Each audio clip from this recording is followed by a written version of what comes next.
Pero fui a preguntar y me dijeron, no, ya empezó a hacer una clase, entra, ahorita está la clase. Descálzate y camina por el espacio. También se demostró lo que yo siempre he considerado como la impro, decir que sí.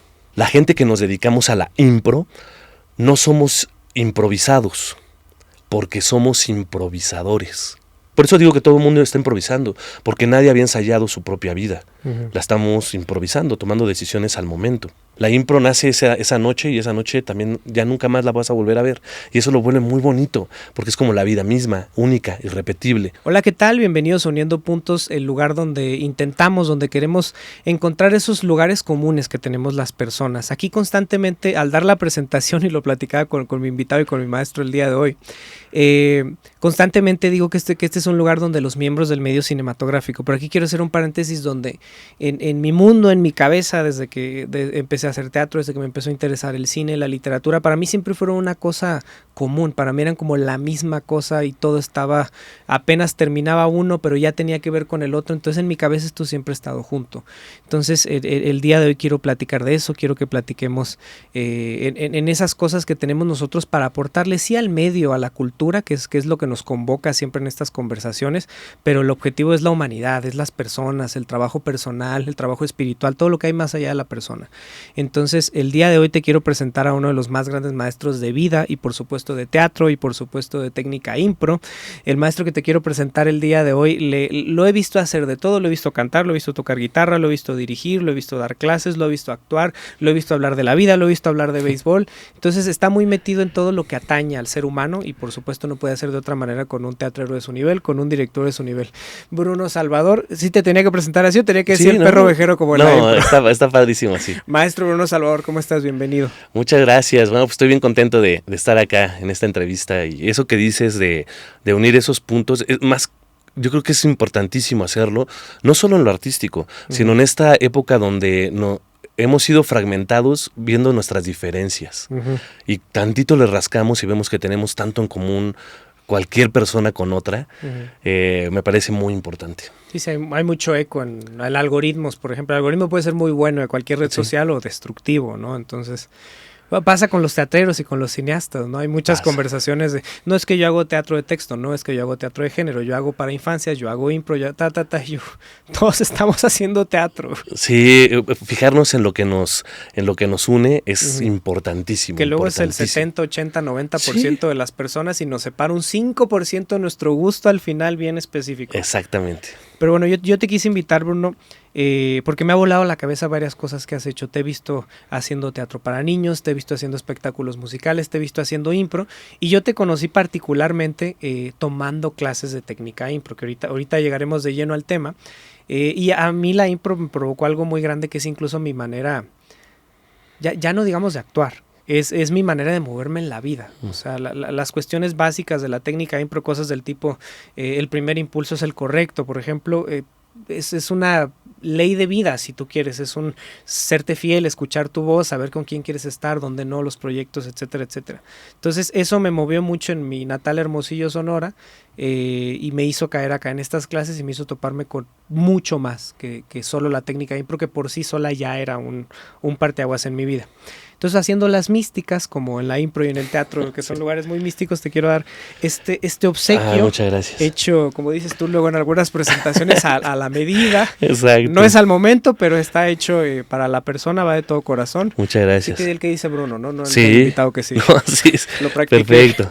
Buenísimo. No, bueno, ahorita no, para no generar ruido, ya lo descubro después. Esta es tu casa, pero bueno, está hecho a la medida y si me permites, es a lo mejor la evolución, el trabajo personal tocando ahí a la puerta, ¿no? Entonces, vale. Para ir entrando en materia, tú estudiaste en la UNAM, estuviste por UNAM, ahí en Teatro y Literatura Dramática. Exactamente. ¿Qué tal la UNAM? ¿Qué tal ese primer encuentro?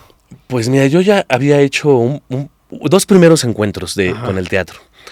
Uno fue a los 6 años, en una pastorela en mi vecindario, generado por mi familia, del lado materno. Yo ahí hacía un diablito, tenía 6 años yo, y hacía un diablito que acompañaba al diablo. Me encantó. O sea, yo dije, yo quiero hacer esto toda la vida. Pero ya había un contexto actoral, teatral. No, en mi familia nada, pero siempre han sido muy bohemios. O sea, mi familia materna de tocar la guitarra, de mucha música. Por eso cantas, por eso ya tocabas la guitarra. Pues no, fíjate, eso llegó después, porque yo tenía mucha energía pues de actor. Tengo dos primos que sí son músicos, pero pues hay que sentarse a estudiarle, y yo no podía estar quieto. O sea, yo me gustaba el deporte, treparme a los árboles, andar de aquí para allá, hacer secuencias de movimientos, el béisbol. Y tuvo que pasar el teatro por mí para después entrar a la música, que siempre me ha gustado. Yo consumo mucha música y me gusta mucho también pues todo lo que es musical, y creo que es muy importante en muchos sentidos, pues la música, no solo en lo escénico, sino en la vida misma. Hay un soundtrack de nuestra vida y es interminable. Un ritmo de todos. Sí, para caminar, para hablar. Para caminar, para hablar, para motivarte, para estar relax. Bueno, yo uso la música, me gusta mucho. Y pero sabía que no era mi momento musical. Y mis primos tocaban y yo contaba chistes en la familia. Entonces, O sea, hacían una suerte de presentaciones. Así familiares, o sea, como niños jugando, que muchos actores yo creo que jugamos a eso, de tíos, abuelitos, papás, vamos a presentarles algo que preparamos, algo así hacíamos. Porque mi familia del lado materno, como que todos mis tíos quisieron, no todos, pero había una vena artística que nunca explotaron por su contexto histórico, por creencias de esas épocas, porque pues cómo te vas a ganar la vida en el arte, ¿no? Pero siempre hubo una inquietud artística de una generación anterior. Entonces, cuando salimos, un par de artistas de los que seguíamos nos apoyaron un montón. La familia lo necesitaba, el clan, el grupo. Sí, y entonces eso también es una bendición, que tu familia te apoye en algo que la sociedad dice que no es como el camino más favorable. Pero bueno, se abren caminos. Ahora sí, como dice esa canción, ¿no? Se hace camino al andar. Y bueno, entonces ahí probé el teatro en una cochera. Okay. Como teatro de cochera, música cochera, así. Y luego pasó el tiempo y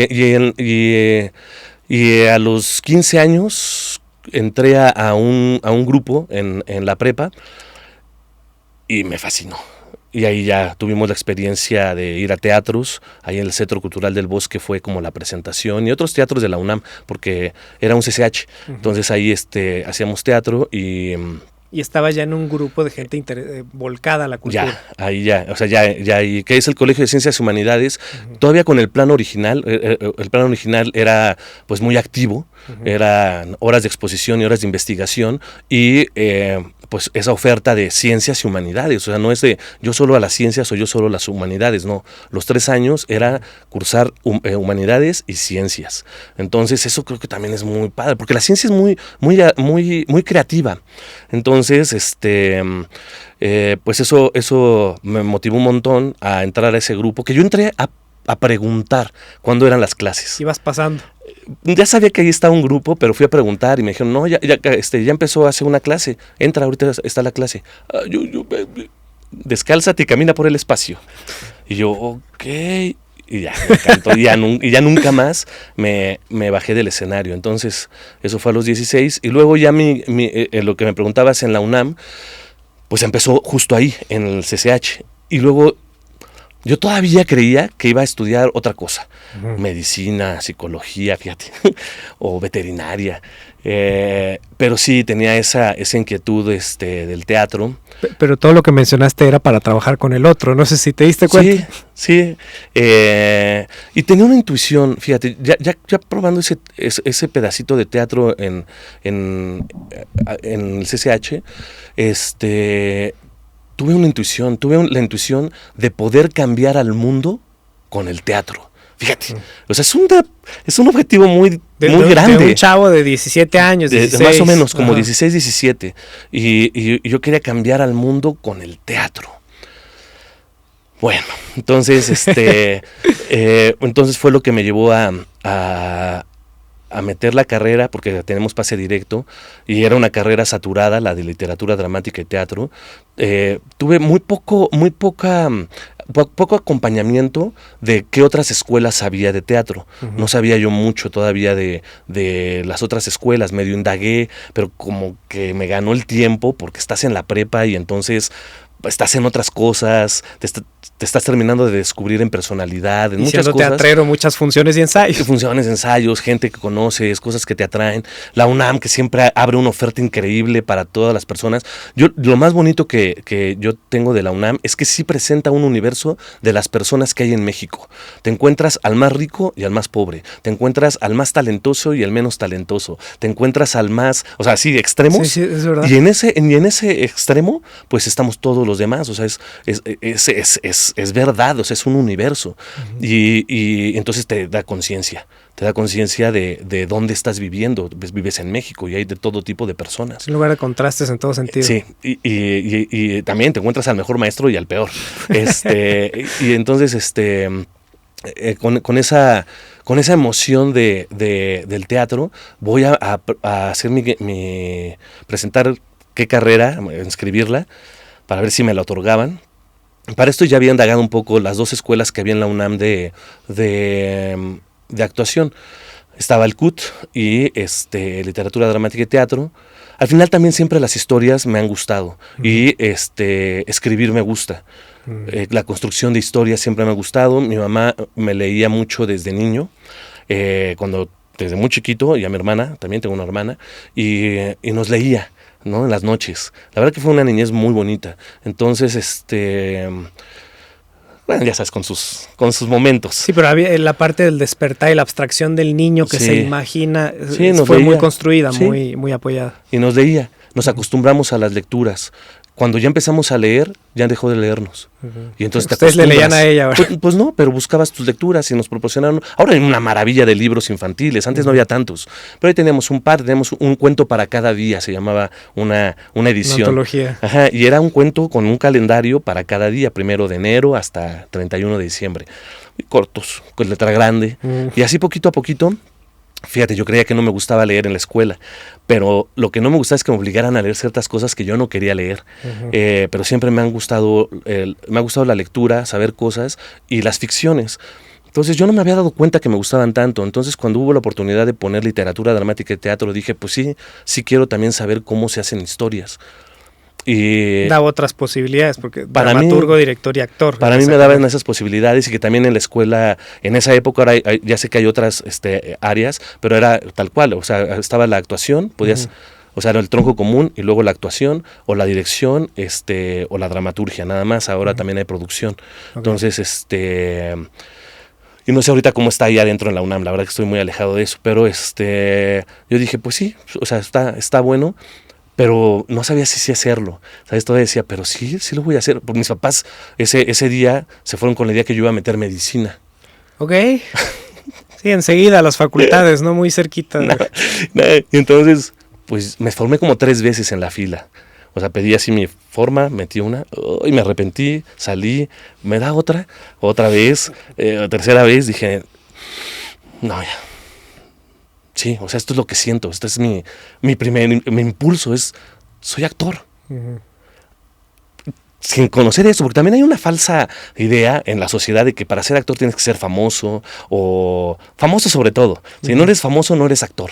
No, o sea, también hablando como hace rato de la UNAM, o sea, en el más famoso y el menos famoso, hay toda una gama de actores, un montón.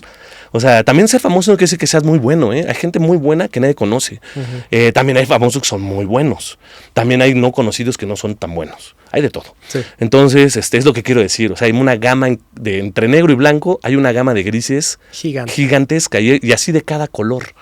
Entonces, pues ya entro a la UNAM, meto la carrera, voy de regreso a mi casa y digo, ¿ahora qué le voy a decir a mi mamá?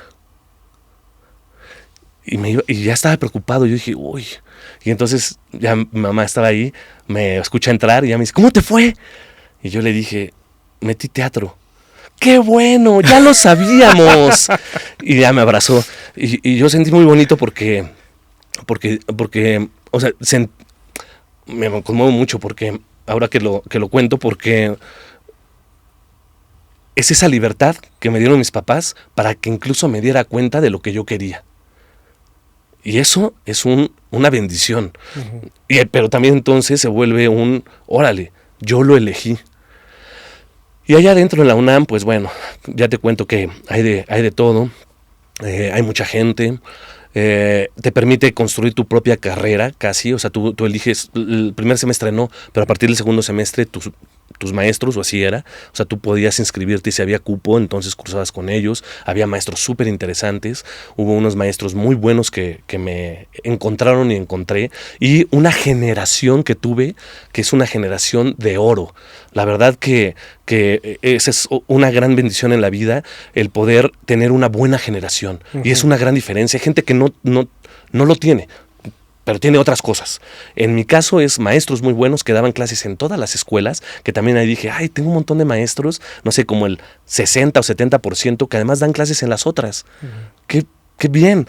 Un coordinador que me tocó, que tenía este afán de sacar más a la luz al colegio de teatro, más a la luz, mostrando que sí había talento ahí, porque se cree que nada más es literatura.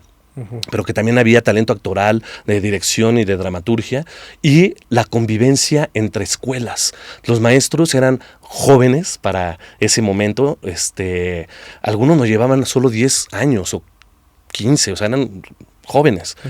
Y nos insistían mucho en conocer a las demás personas de las otras escuelas, a justamente unir esos puntos, a no ver la diferencia entre escuelas, sino conocernos, porque al final íbamos a acabar haciendo teatro todos juntos. Así me llama un maestro que fue mi director, con la mitad del elenco de la Escuela Nacional de Arte Teatral, la ENAT, y la mitad de la UNAM. Y ahí es donde también va llegando la impro a la vida, y nos mezclamos un montón de escuelas. Ahí estamos hablando de la época 2001, era por ahí la Liga 2000, Mexicana 2001. de Improvisación. Entonces te atracó temprano en la vida la impro también.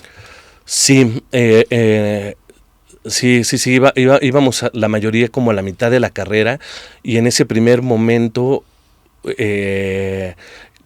Omar Argentino Galván venía haciendo un impro tour desde Argentina a México.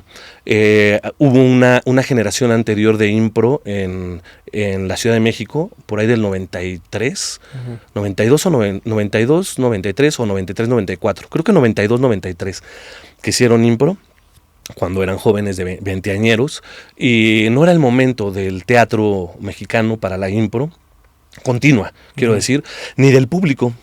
El público todavía no era su momento, cosas naturales.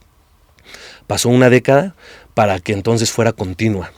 Y estos primeros pioneros fue quienes nos instruyeron. Muchos los conocía porque desde el primer semestre me invitaron a participar en obras teatrales, primero de asistente de producción, luego de asistente de dirección y luego de actor. Entonces, ese camino también lo agradezco mucho, porque haces un montón de chamba de asistente de producción y nunca recibes aplauso. Y entonces también te permite darte cuenta de cosas cuando ya eres actor.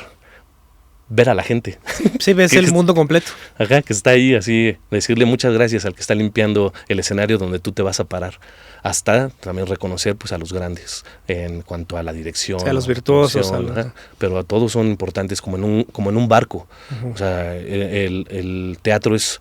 Todo el mundo es importante, desde el que está en la taquilla hasta el que se para ahí enfrente del público y el que mueve el telón, todo mundo. Todo mundo es. Quiero puntualizar varias cosas que dijiste antes de avanzar. Sí. Uno, de aquí para atrás, el grupo. Que así estés haciendo un monólogo, por lo menos así estés tú cortando los boletos en la entrada y vendiéndolos por Instagram o lo que quieras, por lo menos en tu formación, en tu descubrir, en tu andar como actor, necesitaste un grupo de gente. Pequeño, grande, buena onda, lo que tú quieras. Pero necesitas un grupo por lo menos para darte cuenta qué quieres y qué no quieres. Sí. Y mencionabas eso de que tuviste una muy buena generación de maestros y de alumnos, que eso siento que se habla poco de eso y que es brutal y muy importante en el cine, en el teatro, en muchas cosas donde necesitamos al otro. Lo necesitamos. Así diga una obra de Bruno, una película de Bruno, al final necesitas mucha gente. Sí. Y me parece Digo, no me extraña, ya sospechaba que ibas a traer el tema, pero me parece fascinante que lo nombres, porque necesitamos al otro para hacer lo que hacemos. Sí. Aunque mucha gente piense que no. Y al otro también, o sea, no solo el que está en el crew, en la tripulación, sino al que lo va a ver, ¿no? O sea, que ahí es donde, para eso también es de, nos necesitamos entre nosotros, porque es para alguien más, que es el espectador. Y no, bueno, ahí ya está increíble, o sea, ahí ya es como un cóctel de sabores, ¿no? Es así, alguien lo escribió, aunque sea uno mismo, Sí. Se reinterpreta a uno mismo, pero a mí me gusta mucho cuando alguien escribe, otro dirige, otro edita, y entonces sale algo padrísimo. A veces no hay recurso y te toca hacer de todo, pero al final es para el otro, y el otro lo complementa, el que lo ve. Así tú que nos estás mirando, estás complementando. Esto es para ustedes. Sí, nos estás complementando un montón de cosas, y para eso también lo hacemos, porque creemos y estamos convencidos que esto que estamos exponiendo es importante a nivel humano. Sí, si no es para el otro, digo, hay mucho beneficio personal de meterse en esto, pero siempre es para el otro. Sí, hay mucha conciencia de que es para el otro, o sea, todas las artes vivas son para, bueno, y las otras artes también, ¿no? O sea, una escultura la ponemos ahí para que otro la aprecie, y luego descubre ese detallito que pensamos que nadie iba a ver, y cuando lo descubren, es cuando sucede el arte. Se dieron cuenta de mi escultura. De esculturas increíbles, de esas que se ven hasta la vena y parece que trae sangre, ¿no? O la telita doblada. Eso como me gusta en las esculturas, ¿no? O sea, cómo logran en el mármol que se ve así transparente. Y cientos de años después, ¿no? Con todos los problemas del tiempo y los elementos. Pero a ver, y tú en tus redes sociales compartes luego testimonios de alumnos. Sí, ahora yo te la quiero voltear.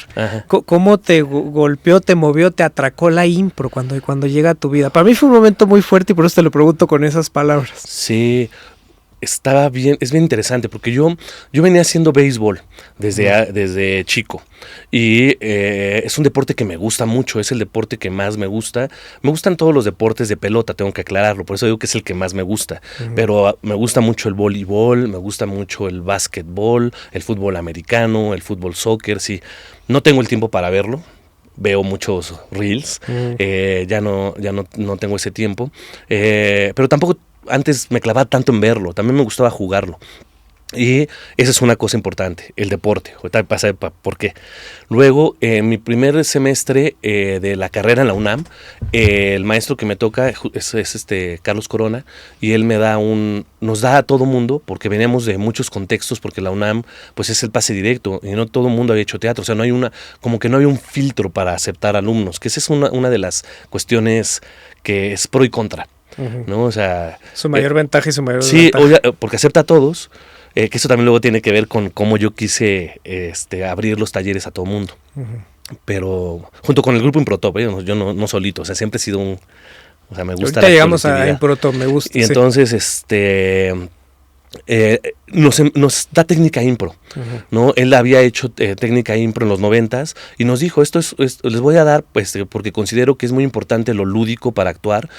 Algunos nunca han tenido experiencia teatral, entonces vamos a ir de a poquito con una técnica que se llama impro, que es una técnica actoral, y es lo que vamos a ver el primer semestre. En el segundo semestre de este primer año vamos a ver otras cosas.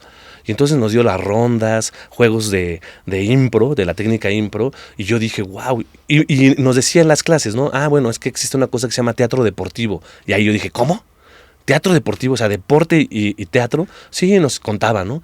Que lo había hecho, y que en Canadá y Estados Unidos, y yo no sabía que existía eso, y para mí fue maravilloso y me gustó mucho. O sea, toda esta onda tan lúdica. Yo venía de este grupo de teatro preparatoriano, pero era un teatro más clavado, más teatro. Más de texto, más isabelino, más clásico. Más de texto, pero sí muy, muy contemporáneo, pero de una visión más densa. Densa, esa es la palabra, densa.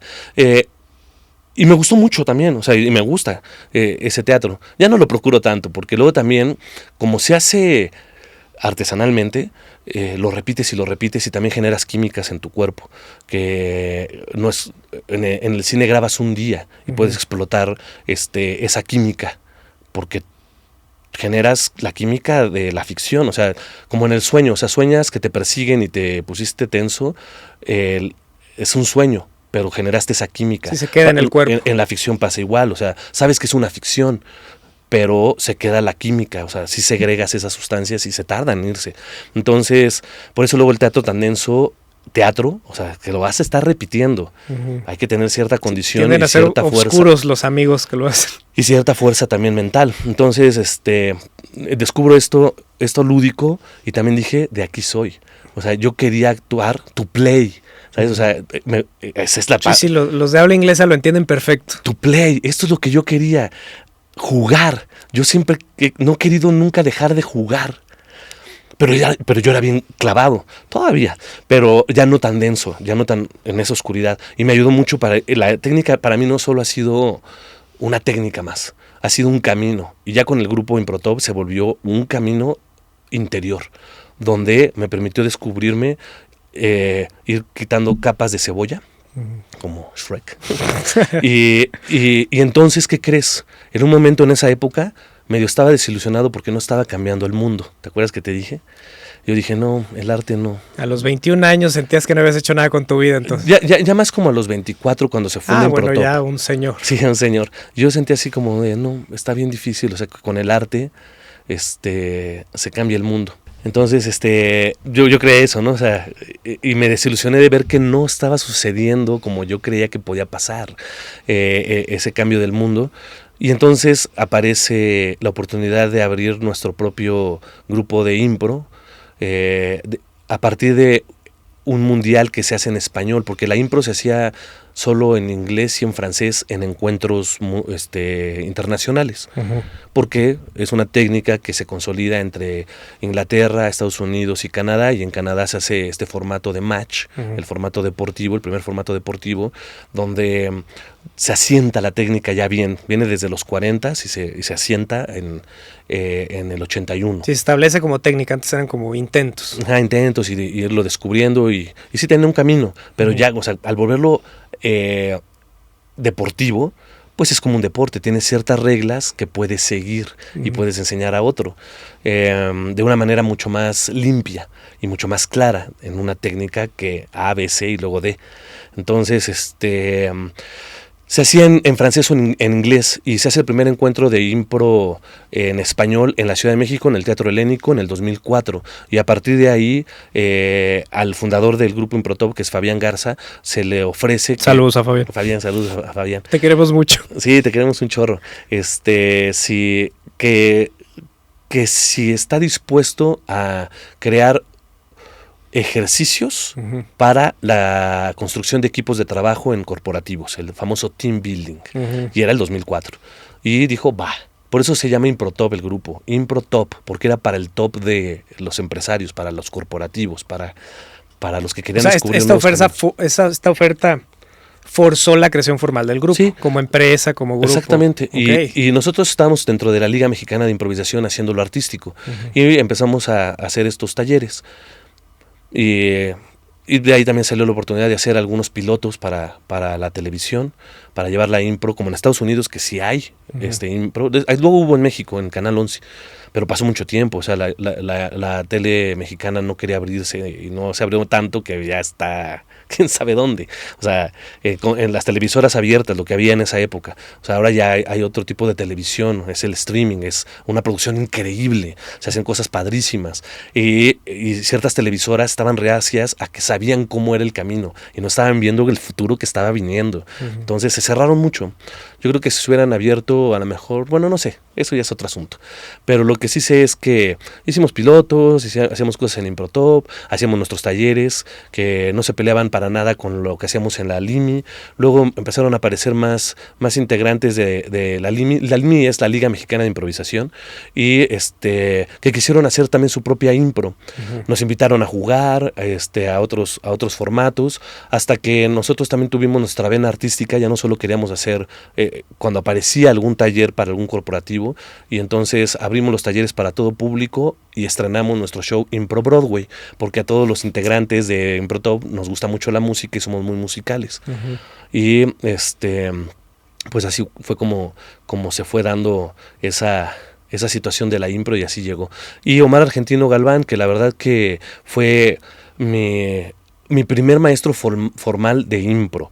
Él venía así dando el tour, llega a México, en la UNAM había que anotarse, yo me entero muy tarde de la convocatoria, me entero un día antes del primer taller, la primera sesión, y ahí voy, así de, no, pues no me anoté, entonces era en sábado, era un intensivo, eran muchas horas, y entonces ahí voy, y le digo, oye, ¿tú eres Omar argentino? Sí. ¿Y eres argentino o uruguayo? Y me ve así. Y yo, le digo, es que soy actor yo también. y le digo, es que no estoy anotado. Y me hace como, ¿qué quieres que te diga? ¿No? Entonces yo, bueno, pues en la UNAM somos muchos siempre. Entonces excedía, él había pedido como lo que siempre se pide, unos 16, máximo 20. Y ya ve 40. Sí, te lo juro que sí, o sea, 40 o a lo mejor 50, 45, no sé. Y entonces yo también entendía eso y le dije algo que pasaba o pasa mucho en la UNAM, que es, ¿puedo entrar de oyente? Y me dice, ¿qué es eso? Y yo pues me pongo allí en las butacas, porque era en un teatro de la zona de teatros de la Facultad de Filosofía y Letras, y yo pues ahí, o sea, me pongo ahí, yo observo la clase y tomo nota. Sí, está bien. Y ya estaba en el teatrote ahí, el Che Guevara, así se llama el teatro, y está ahí la gran ronda de 40 personas, empiezan a caminar por el espacio, Maya dice, ejercicios de la impro. Saludos a los amigos improvisadores. Y estaban ya en uno que se llama el ya. Y yo lo recuerdo así, Yo estaba en la butaca, bien interesado, yo estaba muy contento de que al final podía por lo menos observarlo y ver de qué se trataba una clase de lo que me había contado mi primer maestro del primer semestre. Y yo así estaba fascinado y sí tomaba nota de la estructura, de cómo estaba llevando la clase y todo, de las consignas que se daban. Y entonces yo me acuerdo que estaba yo sentado y Omar me quedaba de espaldas. O sea, es como si estuviera adelantito y yo estaba ahí. Es como si yo estuviera allá atrás y yo soy Omar. Y de repente voy a voltear, voy a imaginar así. Y de repente está haciendo el ya, voltea a verme y me hace. Ese gesto nunca lo voy a olvidar. O sea, me hace. Y yo ya dejé mis cosas y entro a la ronda. Y ahí también se demostró lo que yo siempre he considerado como la impro. Decir que sí. Regla fundamental de la impro. Este maestro, yo le propuse, primero me dijo, pues no, porque no es el espacio, pero no sé qué habrá ocurrido en su mente, un día le voy a preguntar esto, y a lo mejor ni se acuerda, pero para mí fue muy importante. Me hizo así, y ahí voy, y ahí entré a la impro. Entonces, ¿qué tan importante fue? Que desde el primer segundo supe el sí y. El sí mágico. Ajá, el sí. Y ya, y así se abrió. A ver, contexto para el escucha. Uno, lean el libro del salto al vuelo de Omar Argentino, muy recomendado por los dos, y de lo de las rondas, o sea, para quien no tenga el contexto teatral o de la impro, las rondas casi siempre son, corrígeme en cuanto me equivoque, las rondas casi siempre, el grupo, 5, 6, 10, 20, 50, casi siempre, no en todas, estamos en círculo y estamos haciendo algo. Una manera de entenderlo sería, nos pasamos una pelota, que algunas rondas son con pelotas, y son cuestiones de manejar el ritmo, la energía, la tensión, la presión y muchas cosas que tenemos en la cabeza y en las emociones, va por ahí de tener un entrenamiento de todas esas cosas y una cohesión con el grupo. Así es. A veces son cuestiones de palabras, cuestiones musicales, cuestiones de ritmo, juegos donde literalmente estamos compitiendo y alguno pierde, otro gana, y va por ahí. Literalmente imagínense un círculo donde nos estamos pasando una pelota. Una pelota, una consigna, cierta situación, y las rondas son muy importantes, como en el fútbol, que también se hacen rondas para pasar el balón. Como es muy deportivo, y yo hablo mucho también de deportes cuando doy los talleres, porque pues es un deporte, el deporte teatral. Entonces, la impro no puedes ensayarla, porque la impro es la técnica que nos permite a las actrices y a los actores inventar historias al momento, actuarlas al instante frente al público, en equipo y de manera profesional. Entonces, no puedes ensayarla porque la vas a descubrir la ficción frente al público. Es igual que en un deporte, o sea, los dos equipos de fútbol no ensayan el partido. Está sucediendo al instante. Está sucediendo porque jugada. Hay ciertas reglas del juego que te permiten que fluya. Entonces lo que hacemos en la impro es eso, hay unas reglas del juego que te permite que fluya, pero entonces, ¿cómo se prepara la impro? Se entrena como un deporte. Se entrenan en rondas, se entrenan en juegos de improvisación, en juegos mentales, en juegos actorales, en juegos espaciales. Y entonces eso nos permite poder fluir en una función. Y aquí viene esta frase que suelo decir, que la verdad es bien importante, porque la gente que nos dedicamos a la impro no somos improvisados, porque somos improvisadores. Que es bien diferente ser un improvisado a un improvisador. Hay toda una técnica de por medio. Exactamente. Es como tú le avientas un balón a un futbolista profesional y en cualquier contexto vas a ver qué hacer con ella. Igual pasa con la... Es algo automático, algo que sucede, algo que está ya programado en su cabeza. Ya está entrenado, es entrenado para eso. Entonces así es la impro. Quien no la conozca, pues acérquese y vea espectáculos de impro. Hay de muchos niveles también, hay niveles, pero como cualquier partido de fútbol, a veces... El otro día pasé por el Parque de Pilares, un parque que hay por ahí, y dije, ay, qué bien están jugando. La gente que estaba ahí jugando, hay una canchita ahí. Ajá. Y me quedé un rato, hasta me tuvieron que jalar así para que siguiera el camino, de que íbamos a otro lado. Y yo dije, qué padre es el juego.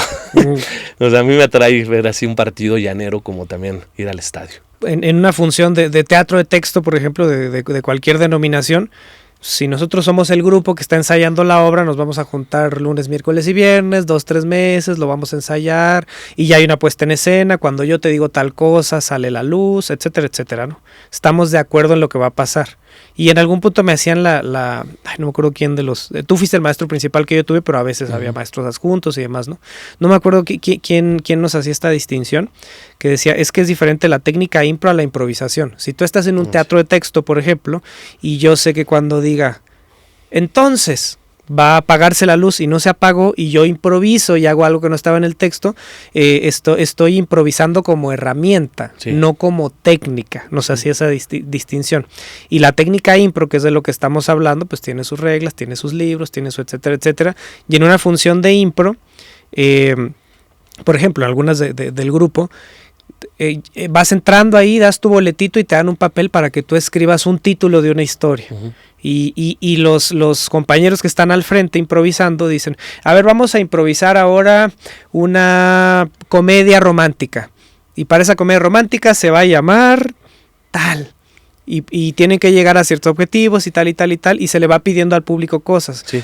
Un lugar, una época, un tal y tal y tal. Entonces, tú sabes, por ejemplo, la regla que decías, sí. ¿Podrías explicar esa regla? Decía el compañero. Sí. Sí, y. Sí, es un yes en inglés, que es diferente al if. Me gusta hacer esa distinción porque, como se escribe igual en español, bueno, casi igual, porque el sí condicional se escribe, que es el que habla Stanislavski, es un sí condicional. Si yo estuviera en esta situación, si yo hiciera esto. Sin acento. Sí, sin acento, que es el if.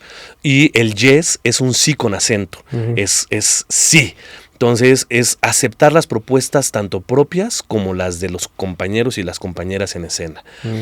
Y aceptar la propuesta no quiere decir nada más decir que sí, sino aceptarla. Que es, a lo mejor yo había pensado previamente que la historia esa romántica, que se llama Papas Fritas, empezaba en un lugar de hamburguesas, porque yo hice esa relación. Pero mi compañera entra y me propone un café, en un café, que todavía no tiene que ver con las papas fritas, seguramente vamos a llegar, pero ella pronuncia primero ¡ay, qué bueno que estamos en este café! Siempre quise venir a conocer este café que es de tu papá. Y ahí ya te está dando datos. Y ahí ya le digo, sí, también para mí era importante invitarte.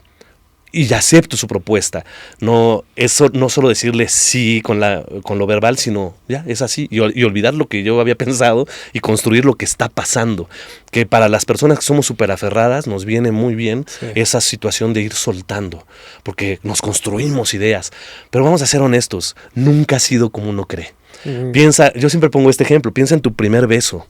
Piensa en tu primera vez en la secundaria. En esas primeras veces uno dice, seguramente será así, o si pasa esto. Luego vas abandonando eso con el tiempo y te vas entregando a lo que va sucediendo. Pero de todos nos pasa, ¿no? O sea, a lo mejor vas a algo nuevo, una cita médica, y luego ya uno, si está loquito, generas cosas que a lo mejor ni son. Uh-huh. Y la técnica ayuda mucho a ir aceptando ese presente y construir a partir de ese instante. Y bueno, pues así. Sí, de desechar esas cosas que te estorban. Ajá, Luego de repente no pasa de que, a ver, ahorita que salgan de la cafetería, voy a entrar como el galán motociclista, quarterback del equipo americano, y estoy listísimo, y en eso van a salir y dicen, mira una lagartija, y soy una lagartija. Sí, o sea, pueden pasar cosas así. Pueden pasar cosas así, y entonces se practica esa aceptación, esa escucha, para así enterarme que me dijeron que soy una lagartija. La torre, soy verde y en el Ajá, piso. exacto, entonces esa famosa escucha activa se practica mucho, porque si no escuchas no puedes replicar lo que sigue. Al fin no está escrito, entonces tienes que escuchar muchísimo. Y que también sirve para el teatro de texto. Eso que decías de la herramienta y de la técnica es totalmente verdadero. O sea, la técnica apoya mucho la herramienta de la improvisación. Por eso las dos palabras en Estados Unidos está como más marcado. Improvisation, como esa herramienta que todo mundo hacemos. De hecho, ahorita estamos improvisando porque no lo habíamos ensayado esto. Al momento, calientito. Así como es la vida. Por eso digo que todo el mundo está improvisando, porque nadie había ensayado su propia vida. La estamos improvisando, tomando decisiones al momento, a partir de un contexto y experiencias previas, eso sí. Y está la palabra improv en inglés, no improve, improv. Sí. Ajá, improv. De improvisation, ¿no? Es como impro en español. A mí me gusta hacer esa distinción, o como en otro libro que escribió Pilar Villanueva, una actriz, compañera, amiga, que queremos mucho en el grupo, es parte de Improtop, pero también tiene su propia compañía. Escribió un libro recién de improvisación muy, muy, muy recomendable, improvisación teatral. Y da un contexto del teatro en general en sí, México padrísimo, buenísimo, muy recomendado. Muy bueno, es buenísimo. Abajo les dejamos el link de Amazon. Sí, es muy buen libro, yo lo recomiendo muchísimo. Y bueno, en fin, ahí ahí se dice que para los que ya somos amigos de la impro, le llamamos impro, pero en su vestido de gala se llama improvisación teatral. Y me gustó mucho eso. Entonces, esas distinciones me gustan: improvisation, improv, o improvisación, impro, porque no siempre estás inventando historias al momento, actuarlas al instante, en equipo y de manera profesional. Pero hay algo que se queda en tu cabeza, en tus emociones y en tu cuerpo para rápido meterte. Sí, porque cuando tienes técnica puedes utilizar mejor las herramientas. Es como, yo pongo el ejemplo de a veces de un dentista. Pues tienes que tener la técnica, o sea, conocer sobre salud dental, y después la práctica y cómo usar las herramientas. Tienen muchas. Han visto cuántas herramientas tiene un dentista, pero saben que es para cada cosa, y eso te lo da. Tienes que tener esas herramientas, porque si no te quedas corto con tu técnica. Entonces no es que una cosa sea mejor que la otra, se complementan. Cuando no tienes técnica, hasta serruchar algo con una herramienta que es el serrucho, te puedes lastimar porque no sabes usarlo. En el deporte es también muy claro. Quien no tiene técnica se puede lastimar gravemente. El mundo está lleno de amigos de nosotros que van a ser profesionales y se lesionaron la rodilla. Exactamente. Entonces, y juegas mucho más gustoso cuando tienes técnica, porque te preocupas menos. Por ejemplo, en el béisbol, desde agarrar el bat, si no lo agarras bien y le llegas a pegar, porque ¿sí? te vas a sentir así, o te va a doler. Hay una técnica para agarrar el bat, hay una técnica para pararse ahí en el home, hay una técnica para lanzar. ¿Y qué vas a lanzar? Yo fui catcher muchos años y hay técnica de catcher. Y eso es lo que se practica en un deporte desde cuando te enseñan bien en una liga. Entonces, eso también es muy bonito de la impro, que es una técnica que nos proporciona un lenguaje en común. La técnica, en cualquier aspecto, proporciona un lenguaje en común. Sabemos a qué nos referimos cuando pronunciamos eso de la técnica. Te voy a decir una cosa de la técnica impro. Prol. ¿No? Entonces, el improvisador sabe, sé a qué se refiere. Del prol, el objetivo. ¿Podrías dar el contexto del prol ya que lo mencionas? Cuando se inventa una historia en una estructura sencilla, hay un planteamiento. Lo hemos conocido, todo el mundo alguna vez lo estudió en español, ¿no? Que hay un inicio, un medio y un final, o un clímax, un desenlace, tiene muchos nombres. En la impro se llama planteamiento, acontecimiento y remate. Dentro del planteamiento hay un prol: personaje, relación, objetivo y lugar. Entonces, no necesariamente en ese orden. Se ordenó así para pronunciar una palabra y recordarla. Prol. Personaje, relación, objetivo y lugar. Entonces, esas son de las cosas que la técnica proporciona, un lenguaje en común. Y así también podemos analizar la jugada que hicimos. A diferencia del teatro de texto, la impro se entrena, se realiza frente a público y luego se hace el trabajo de mesa. se analiza lo que hicimos. Ajá. En el teatro es al revés, se analiza primero, se monta y al final se presenta al público y tomamos esa retroalimentación. Hay notas después para seguir corrigiendo, porque es un arte vivo. Mencionaste algo ahorita es que sé que ustedes han viajado mucho con el teatro y particularmente con la técnica impro. Entonces, ¿cómo es improvisar vivir la técnica impro con personas que no comparten tu idioma? Eso está bien, incluso con el mismo español, ¿eh? O sea, empezamos a hacer encuentros primero en español y qué difícil es hablar el español, como dice una cancioncita por ahí. Hay una canción muy padre. Cosas que uno cree. Por ejemplo, en México hablamos un montón de palabras que tienen que ver con los idiomas originarios. Apapuchi, ¿no? De repente alguien dice apapuchi. Aquí en el centro no conocemos mucho esa palabra. Pero en mi pueblo sí. Exactamente. Obuki, ¿no? Bichi. Muy bien, ¿eh? Y es así, ¿eso qué? Pero se habla y uno cree que todo el mundo lo va a entender. Y cuando viajas al centro del país te das cuenta, nadie entiende que dije bichi. O apapuchi. Luego lo investigan, está bien padre de esas palabras. O aquí, ¿no? Decimos, vamos al tianguis. Entonces en una impro le dices a un colombiano, vamos al tianguis.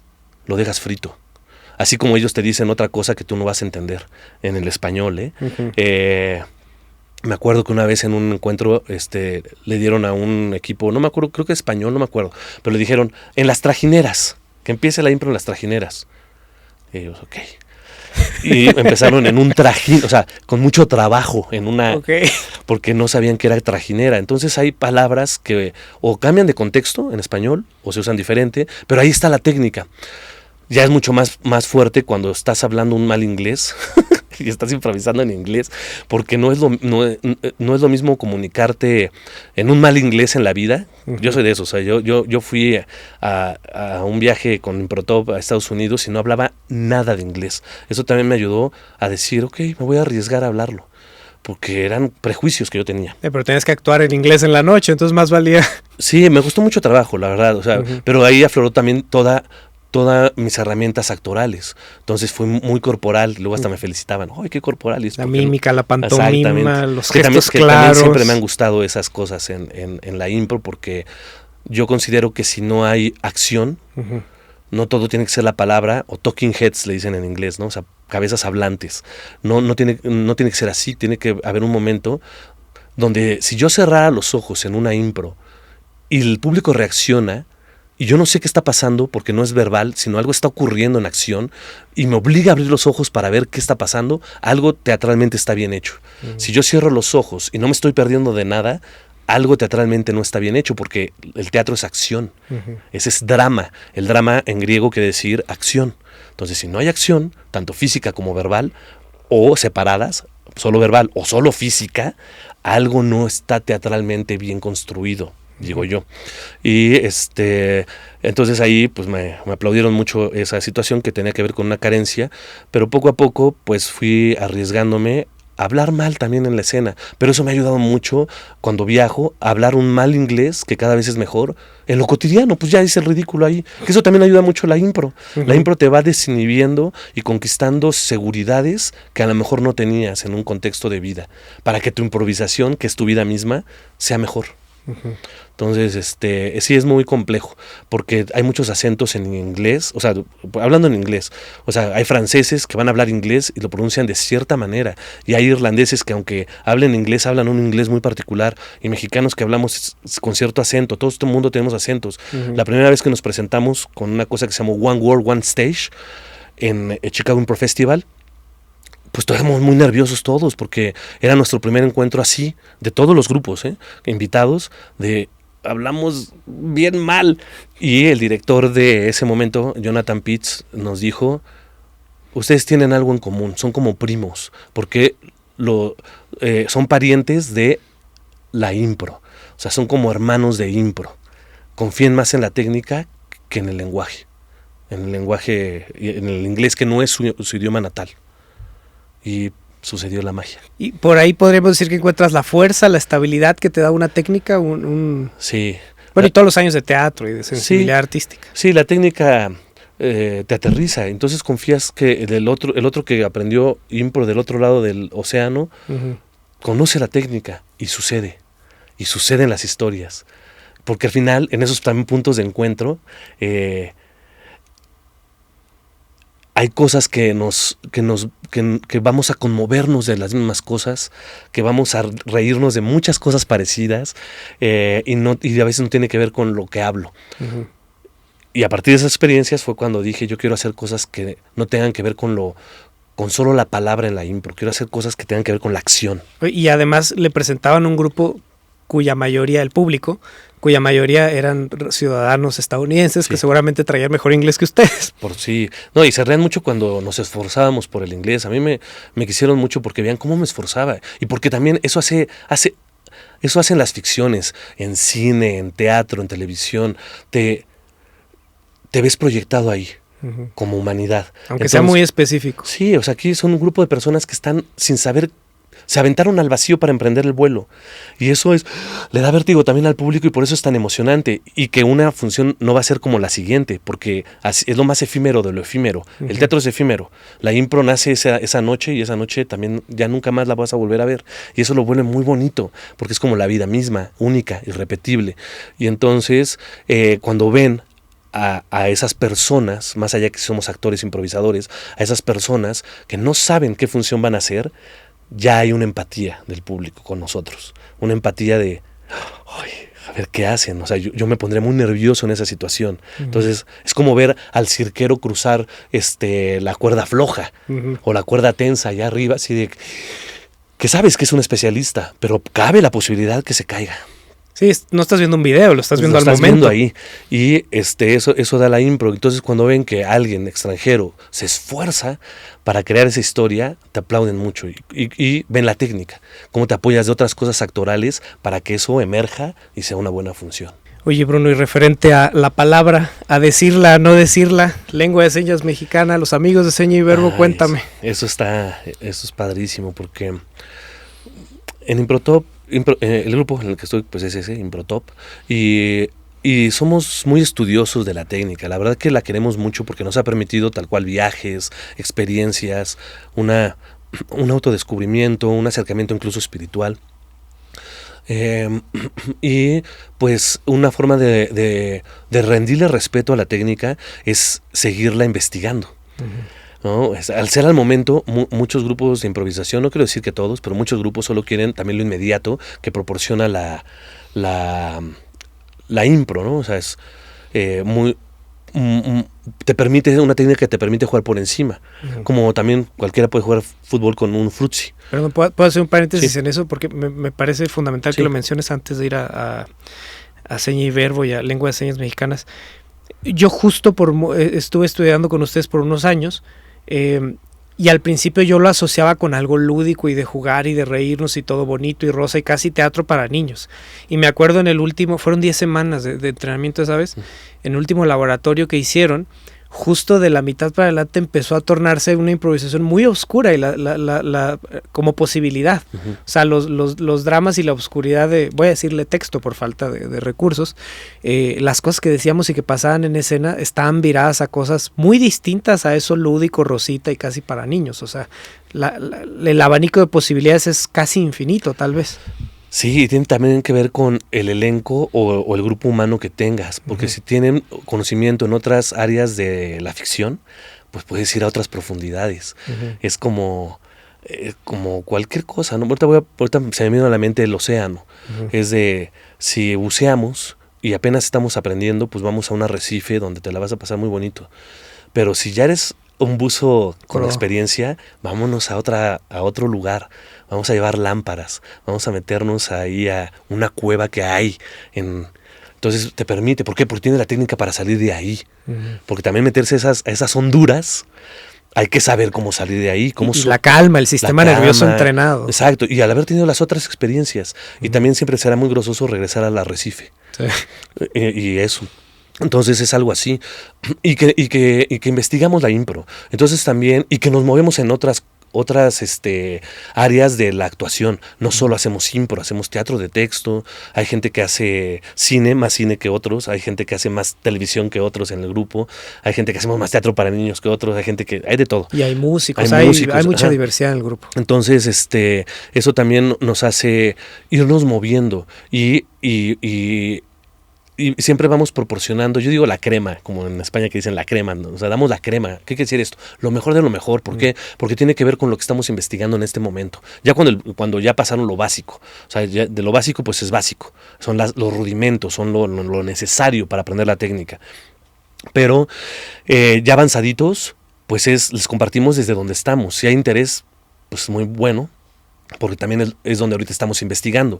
Si no, pues vamos a otras cosas que ya hemos investigado. Entonces se hace mucho más rico, más profundo y mucho más diverso en esa posibilidad de universos. Entonces, en esa misma cuestión fue que nos llevó el estudio a que yo le propongo al grupo en un momento que quería hacer algo sin palabra, que fuera... También pensando en esos que nos estaban invitando mucho a otros países, ¿no? Otro fue Brasil, donde ya en el vuelo fue así de... Hay más distancia con el idioma. También, y también en el vuelo fue de, oigan, ¿y quién habla portugués aquí? Nos enteramos que no sabíamos portugués cuando ya estábamos volando a Brasil, ¿no? Entonces, bueno, pues hablamos también portuñol, la verdad que se aprende fácil y es muy bonito idioma. A mí el portugués se me hace como un español con miel, ¿no? Se me hace así, ay, saudade y palabras. Exacto, sobre todo ese acento brasileño, porque he tenido también la oportunidad de presentarme en Portugal y me cuesta mucho trabajo. Y cuando me he comunicado en el mal portugués que puedo tener, me dicen que tengo acento carioca porque fue el que me gusta y el que fui aprendiendo ahí. Pero yo veía la posibilidad de qué pasa si vamos a otro lugar. Todavía no sucede, pero presentar esto a lo que vamos a llegar con Seña y Verbo a otros países donde no hay el idioma y no se parece al español ni al inglés. Turco, por ejemplo, ¿no? Me encantaría ir a Turquía a presentar esto. Y que todo el mundo estemos incluidos. Entonces, Seña y Verbo. Seña y Verbo es un grupo de teatro de sordos para todo público. Y ahí ya está la inclusión misma. Muy importante esa distinción que es para todo público. Sí, y ahí está la inclusión misma. No es teatro de sordos para sordos, no. Es teatro de sordos para todo público. Tanto oyentes como sordos y todo lo demás que pueda haber.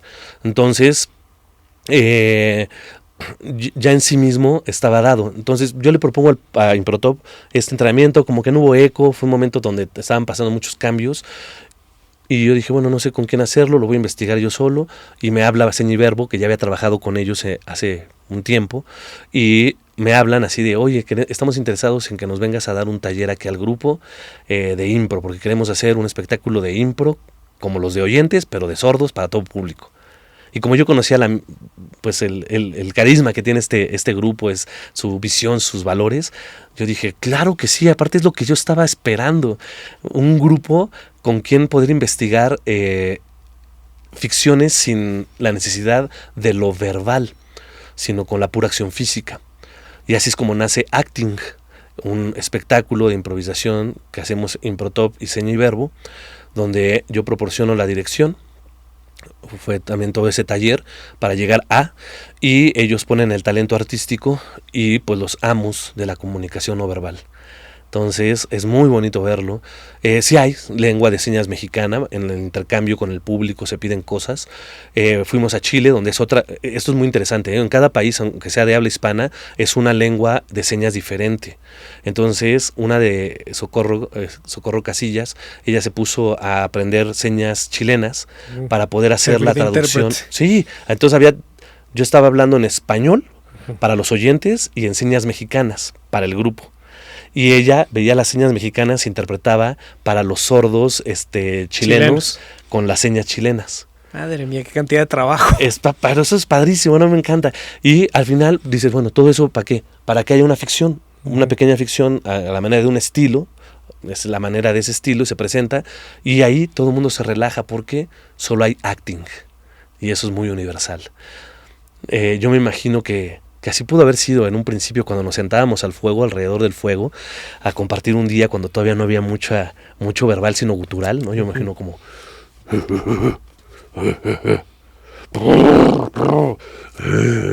No, estoy haciendo ahí gestos para los que solo escuchan, haciendo la mímica como de un mamut. Y a lo mejor otro también se emociona y enseña la mímica de la lanza, ¿no? Y...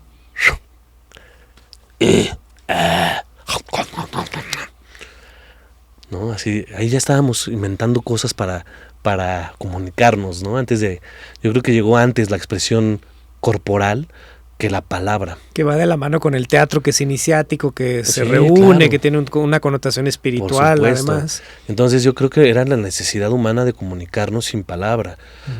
Sí con sonidos, que eso también es importante, ¿no? O sea, en la comunidad sorda se les llama sordos, y la seña, bueno, para los que nos están viendo es sordo. Y muchos sordomudo, no, eso no está bien dicho. Mudo, no es cierto. O sea, la mayoría puede hacer sonidos, solo que yo te pongo en esta situación. ¿Cómo puedes repetir un sonido que no has escuchado? Sí, no hay una referencia. No quiere decir que no lo puedas hacer, y sí hacen muchos sonidos. Como no se escuchan, hacen muchos sonidos guturales y algunos aprenden, son orales o sordos oralizados, ¿no? Aprenden a hablar sin escucharse. Madre. Sí. No tenía idea de que... Sí. El ser humano estamos muy capacitados, pero a la vez somos tan frágiles. Y en las ficciones se ve eso que nos hermana, de esa fragilidad humana. Yo le llamo la condición humana. Todas las historias hablan de la condición humana, porque las inventamos humanos. Y entonces nos volvemos frágiles. Y entonces, por eso que hacía hace ratito de lo gutural yo me imagino así a unos hablando de un mamut que van a cazar. Ya hacíamos historias, ya proyectábamos imágenes, ya nos queríamos comunicar para decir cosas que sentíamos, cuando se empezó a hacer ya la comunicación humana. Y entonces, ¿de qué hablamos los que hacemos historias?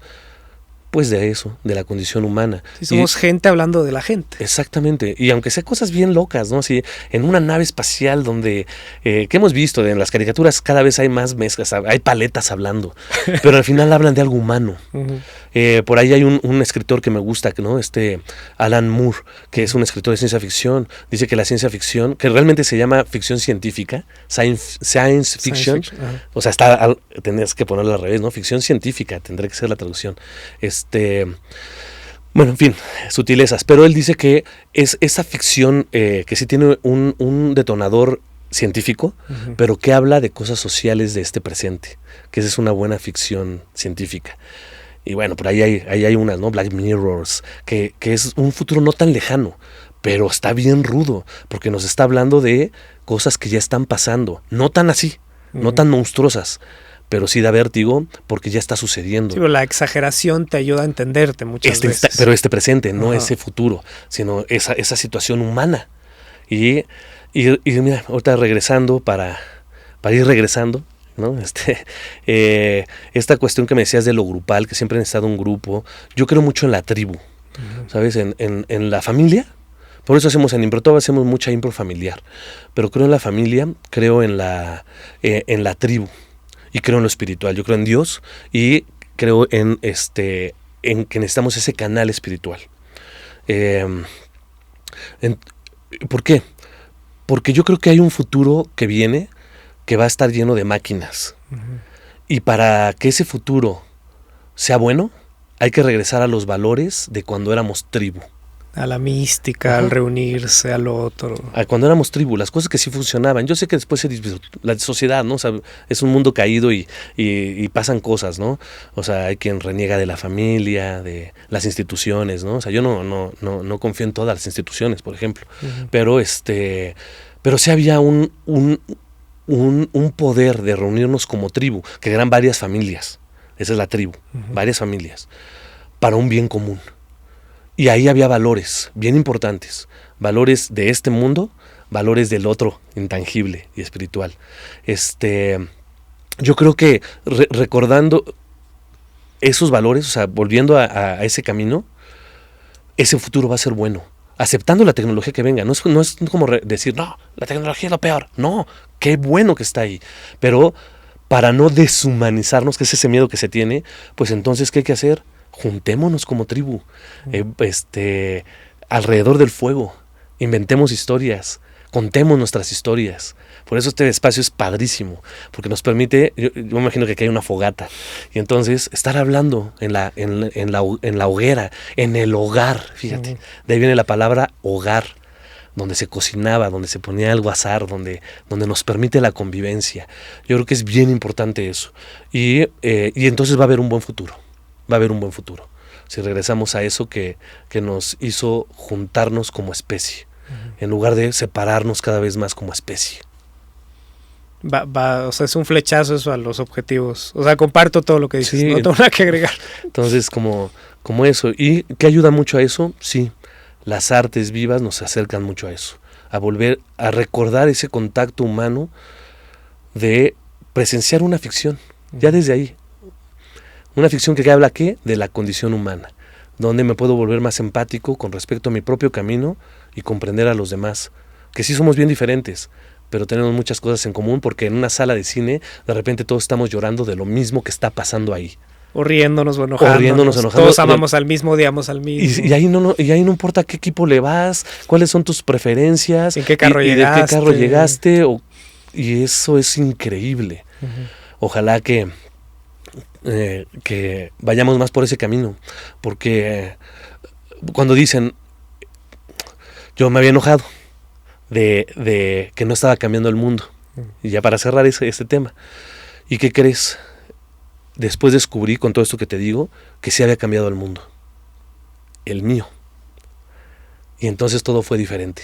Con eso, el de tu familia, el de tu vecino, la persona que te encontraste en el metro. El arte sí puede cambiar el mundo, a mí me cambió, y me sigue cambiando, ¿no? Gracias a Dios, porque si no estaría en el hoyo. Te digo, ¿no? Yo creo en Dios, entonces yo creo que Dios me puso el teatro para poderlo encontrar a Él. Así yo te lo digo. Y al final, ahora estoy muy contento porque sí cambié el mundo. El que necesitaba cambiar, bueno, se está cambiando, el mío. El que podías cambiar, el único que podía cambiar, ¿no? Y rindiéndome a algo que es más poderoso. ¿No? O sea, a veces también es decir, sí, hay fuerzas más poderosas. Yo en mi caso, Dios, y la fuerza del bien común, lo que podemos construir entre 2, entre 3, entre 4, hasta cargar algo, ¿no? Uno solito no puede. ¿Me ayudas? Y entre 4, hasta ni pesa la mesa. Entonces, sí cambia el mundo con el arte. Para aquellos que decían, no, ¿cómo va a cambiar? También cambia el tuyo cuando vas como espectador, y en eso que decíamos, te reí, lloras en el cine. Cuando sales de la sala, dices... Una persona que está en contacto con esto difícilmente es mal ciudadano, ¿sabes? Sí. ¿Qué pasa? Bueno... Difícilmente. Porque allá afuera las reglas son más complejas que en la ficción. Entonces ahí hay muchos vectores, como en la física. Muchos intereses. Ajá, vectores, ¿no? Como te acuerdas de la física, que había líneas de vectores de fuerza. Vectores que van, que colisionan. Sí, yo voy para allá, pero tú para allá, entonces el medio ya se va para acá. Exactamente, entonces sí es más complejo ahí. Por eso también es muy bonito el cine, la televisión, el teatro, porque nos permite ver de una manera mucho más limpia cierto aspecto de la vida humana que podemos llegar a comprender de mejor manera o disfrutar. A lo mejor de repente íbamos tan deprisa que no nos dimos cuenta de ciertos detalles, y el cine, por ejemplo, nos acerca con la cámara a ciertos detalles maravillosos de la realidad que no percibimos con nuestro ojo común, y decimos, wow, qué maravilla. Y entonces ese día que fuiste a ver esa película, sales de ahí y tu mundo cambió, por lo menos en ese momento. Y te empiezas a fijar de cosas. O sea, por eso es muy bonito. Y muy recomendable sí acercarse a los medios artísticos, ir a un museo. A mí me gusta mucho. O sea, no es lo que yo hago. Yo no sé pintar, no sé esculpir, no sé nada de eso. Pero nutre mucho lo otro que hago. Cuando voy a un museo y veo algo interesante, tengo ganas de actuar. tengo ganas de escribir. O sea, te sensibiliza. Sí, o sea, no digo, ay, quiero esculpir, yo sé que no puedo. O sea, no está en mi naturaleza ese, no soy escultor, no soy artista plástico, pero me aprecio mucho eso que también yo no logro hacer. Entonces veo esas exposiciones y digo, wow, y termino de la experiencia y me dan unas ganas de crear. Entonces eso espero que pase con toda la gente que se acerca al cine, al teatro. Independientemente de a lo que se dedique, que tenga ganas de seguir creando. Porque pues ya sabes cómo somos los seres humanos. Es que destruimos o creamos. Oye, ¿que destruimos o creamos? Sí, somos esa dialéctica. Pues de alguna manera sí. A veces destruimos para crear. Incluso comiéndote algo, o sea, estás a lo mejor contaminando para poderte comer eso, o quitas una vida o lo que sea, pero construyes tu salud, no lo sé. Sí. Entonces, esos momentos de creación, pues hay que fomentarlos, porque también vivimos en un mundo distópico, ¿sabes? Estamos en distopías. Y yo sé que a muchos no les gusta el camino de, el final feliz, pero sí puede haber uno. Por lo menos como una utopía, porque si no, entonces nadie va a querer ir a ese futuro. Todo el mundo nos va a dar miedo, todo el mundo no vamos a quererlo. Y yo te digo que sí hay camino, o sea, yo veo que sí hay camino de un buen futuro. Construyamos utopías. O sea, es parte de la riqueza de que te dan las artes, que te dan todas las posibilidades. O sea, la que vives, la que ves y la que no existe y la que no has visto. O sea, si no existe en tu cabeza, no existe en tu corazón, difícilmente la vas a procurar. La vas a hacer realidad, vaya. Sí, no, todo parte de una idea, ¿no? La importancia de una idea. Incluso los científicos, o sea, todo nace de una ficción de alguna manera también para ellos, de algo que se imaginan, de algo de una posibilidad. ¿No? Ajá, una posibilidad. Y eso es maravilloso. ¿Cuál es el camino? No sé, pero ya aventamos la boya hasta allá. O sea, ya vemos que allá cayó la boya, ahora hay que navegar a ella. ¿Cómo? Pues hay muchas formas, pero eso la vamos a ir descubriendo. Pero si nadie la tiene la idea y la comparte, porque también si la tienes, si no la compartes, y se muere dentro. Se muere ahí. Entonces, está bueno el intercambio de estas ideas, ¿no? Por ahí leí que decía Bernard Shaw, un dramaturgo irlandés, que el mundo de las ideas no era igual que el mundo de las matemáticas. En el mundo de las matemáticas tú tienes una manzana y yo tengo otra, la intercambiamos y tú sigues teniendo una manzana y yo tengo una manzana. Pero en el mundo de las ideas tú tienes una idea, yo tengo otra y las compartimos. Ahora tú tienes 2 ideas y yo tengo otras 2 nuevas ideas muy diferentes. O sea, ya son 4 ideas. Se multiplica. Esas personas que no comparten sus ideas, no sé, con miedo de que se las roben, de todos modos están ahí. O sea, si ya a alguien se le ocurrió, eso se ha visto con lo del fuego, ¿no? O sea, se han hecho exámenes en cuevas donde nació el fuego y se ve que sucedió en muchos lugares más o menos en el mismo tiempo. Son momentos de la existencia. Entonces, no, o sea, Luis Pasteur se le reconoce por la pasteurización, pero seguramente había otros que también ya lo estaban haciendo. Nada más que él lo patentó antes. Pero ya estaba sucediendo. Entonces, sí, compártela. De todos modos, si alguien hace tu idea, no la va a hacer igual. Por eso también es bien maravilloso el teatro. Puede haber el mismo texto. 2 montajes de Shakespeare. Aquí en la Ciudad de México, en teatros no tan lejanos. Misma edad de los actores y directores. Pero son un diferente director. Una es una directora y el otro es un director. Este es un elenco de chicos de 20 y estos son unos más de 40. No sé, es otro montaje. Entonces puedes ir a ver las 2 y van a ser bien diferentes. ¿Pero cómo? Si es Shakespeare. Hamlet es el mismo. Sí, pero cada quien lo interpretó. Y esa combinación, volviendo a la ciencia, esa química de personas hizo otra cosa. Otro platillo gourmet que esa apreciar. Familia tuvo un hijo diferente. Exactamente. Y eso es maravilloso. Entonces no tener miedo de, me van a robar mi idea. No. Hay quien se quiso apropiar alguna vez de la palabra improv en Estados Unidos, para que nadie más la usara. Suena estadounidense. Y bueno, hubo todo un movimiento para que no sucediera y pues afortunadamente ganó que no, o sea, que es una palabra libre y todo el mundo la puede usar. Sí, hay que ejercer el compartir. Oye, Bruno, tengo que terminar la entrevista en pro del formato, pero pues nada, esta es tu casa, el día quieras repetir, el día quieras salvar algo, todo lo que somos, todo lo que tenemos a tu completa disposición. Estoy muy agradecido del fondo de mi corazón porque sé que eres una persona muy ocupada, que tienes 1000 compromisos, que hayas aceptado venir y que hayas sido tan compartido. Digo, yo tenía muchas expectativas, fueron cumplidas y superadas y te agradezco muchísimo. Muchas gracias. Recta final, lo que quieras decir, compartir, preguntar, sí, todo. Fíjate, cuando te contaba ciertas cosas de mi camino, pues me conmoví. Y creo que eso también es muy bonito, permitirnos como espectadores o como creativos el conmovernos, el movernos del lugar, para entonces empezar una nueva trayectoria en este nuevo lugar que me hizo ese conmoverme. Un recomenzar. Y que cada día es una nueva impro que podemos realizar, ¿no? Las posibilidades están abiertas y uno elige cómo va a ir transitando eso. Más las condiciones que tiene la condición humana, por eso es una condición. Las condiciones ya están dadas, pero cómo tú la quieres vivir hoy, bueno, pues ahí está. De buenas, de malas, con estos tenis, con los otros. Y con eso termino. Muchas gracias por la invitación. De verdad, maestro, de todo corazón, esta es tu casa. Gracias por todas las horas duela y descalzos aprendiendo con los compañeros que hemos tenido, los otros maestros del grupo, otros maestros de vida también que hemos compartido, te lo agradezco. Y también esta entrevista, por supuesto, que no habría sucedido sin lo anterior. Muy, muy agradecido. Pues nada, esta es tu casa y gracias por todo lo que nos has compartido. Muchas gracias. Pues bueno, este fue nuestro capítulo de esta semana. Muchas gracias por acompañarnos hasta el final. Chao, chao. Nos vemos.